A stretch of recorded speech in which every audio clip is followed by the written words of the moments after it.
I'm the keyboardist for Boys in Shorts, and this is my synth rig. And I'm going to show you how it's built and how I just made it better today. So let's lock in. Going to Home Depot to build a little synth rack for this stand here. Basically, I got a new synth, and I don't have space for it on the rack without having like a little deck on it. So really simple build.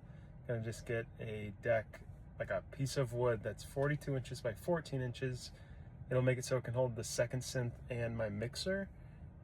So, yep, we're at the Home Depot.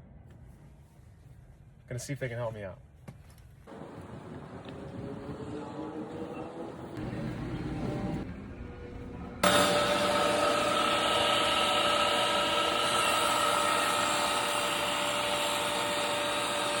Good cut. Thank you to the Neon at Home Depot. Put this big one there is what we need, 42 by 14. I'll see you back at home where we're gonna set it up. See if it works. For now, we'll just leave it as wood, but thinking I want to put some fabric on it, black fabric. We'll see. And we're back with our cut plywood, 42 inches by 14 inches. And it fits right on top of this top rack here.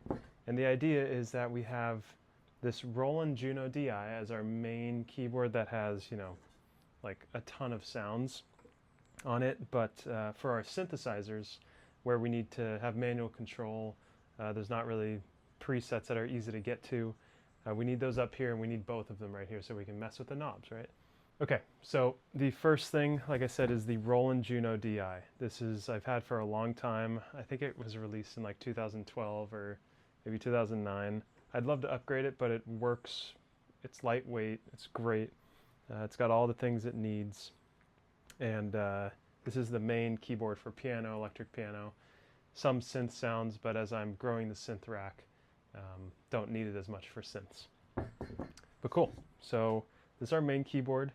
The next that goes on here is this beast, the Behringer Poly D, solid mono synthesizer. It has some paraphonic synthesizer, meaning it has 4 voices here that I can activate individually. But for the most part, this is going to be the bass synth and going to be, you know, some lead synth as well. This thing's awesome. Now, the new edition that I just got is a Behringer Pro 800. Now, this thing is sort of emulating a Prophet 600, I've read. It's really just a 2 oscillator setup with filter, amplifier, LFO, a polymod, and then it has, you can set presets, it has an arpeggiator, sequencer, it's got a lot. And the way this works is that, notice it doesn't have a keyboard. So what we do is connect a MIDI cable from this keyboard into this guy, and then with that MIDI, we can control this and basically play keys on here, and it plays this synthesizer, which is a 8-voice polyphonic synth. So to bring it all together, we finally have another Behringer. I really want to upgrade all of this one day, but just kind of starting out, so starting with some basic equipment. But this is a 6-channel mixer with an FX end. So what happens here is we bring all the instruments into here, send out effects to a reverb pedal, and then return that, and then output into the front of house or the PA. The last piece of equipment that's going to go on the board is this reverb pedal, another budget reverb pedal, and this is going to go right there. And it's essentially going to allow me to control my reverb settings without having to reach down to the floor. So that's all that goes on top of the deck. And down here, let's get to the I/O, or the routing of all this gear. We got a lot to plug in. You can see all these cables here. I've got a bunch of power cables right here. And how this all works is that we have a centralized power brick where there's 8 plugs with some USBs on it. And this will essentially Velcro, which I've set up a little T of Velcro that goes right on here. And we just pop that on there.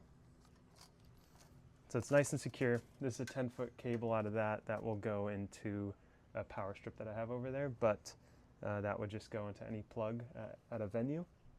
So once that's in, I usually like to start by just getting all the power plugged in first and then do the I/O after that. So what do we have here? I'll just go in order of what I grab. But I have the Poly D power brick, which is like a 3-foot or 4 or 5-foot cable, right? So we have that plugged in. Here is a D'Addario power brick for the pedal, the reverb pedal. This I'm going to pop in there.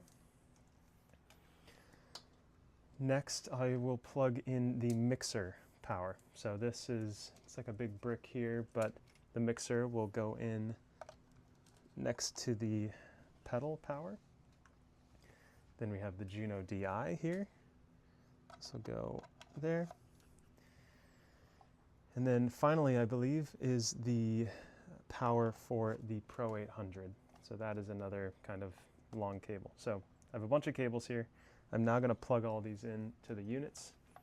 Okay, so what we're working with here is a bunch of balanced cables. I like to use balance whenever I can.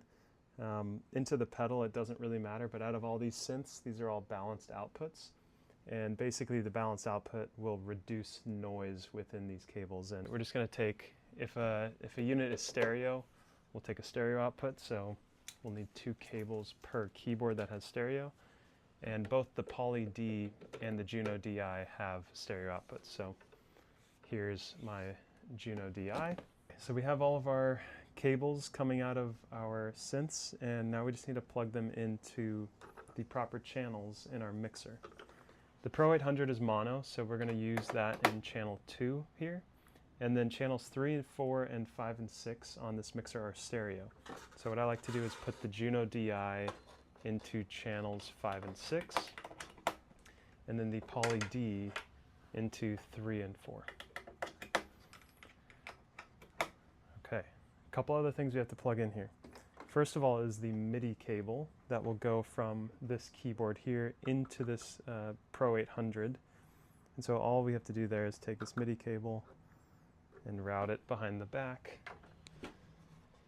into the MIDI out of the Juno DI. And that quite quickly and easily turns this into the controller for this guy. Okay. Last thing we really need to plug in here is the reverb pedal, and we'll do that using a couple patch cables, right? These nice short ones to keep everything nice and tight here, so we don't have like a 6-foot cable. That is my rig, my synth rig for boys in shorts, and just today built this, got this plywood cut so that all of this could be routed on top of here. Now it's super clean, easily managed. All of these volumes, all of these synths, control everything, all in one platform, and it's pretty lightweight. I mean, it's a lot of cables, but it's relatively compact. It's basically 2 trips, right? One where I carry the stand in a backpack, and the other one where I carry these 2 synths. So excited to test this out. I'll finish this video with a little demo of what you can do out of the box, right? I'm not going to plug any of this into the computer and see kind of what arpeggiators and sequencers we can combine here to get some cool sounds. So thanks for watching. That was my rig for boys in shorts.